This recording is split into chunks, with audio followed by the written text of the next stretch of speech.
Buồn quá anh em ơi. Hello mọi người. Chào tất cả anh em. Chào tất cả mọi người đang xem kênh Một Phút Tiêu Có. Ê quá anh em ơi, hôm nay không có khách, chưa chưa mở bát được ở nhà. Anh em nào rảnh thì alo nhá. Anh em nào đi ăn cưới hỏi xin thì alo mình. Cây nhà là vườn, quanh nhà là vườn, anh em nào đi thì alo Một Phút Tiêu Có. Xe rất rảnh anh em ơi. Xe vẫn còn ở nhà đây. Chưa có khách nào anh em nhá. Anh em nào xem kênh hãy đăng ký kênh Một Phút Tiêu Có trên YouTube đi, Thược Phim, Facebook anh em, TikTok anh em nhá. Ok, ok, chào tất cả mọi người.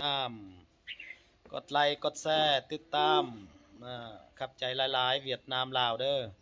Ni lọt chàng này lọt taxi na taxi Việt Nam Lào Việt.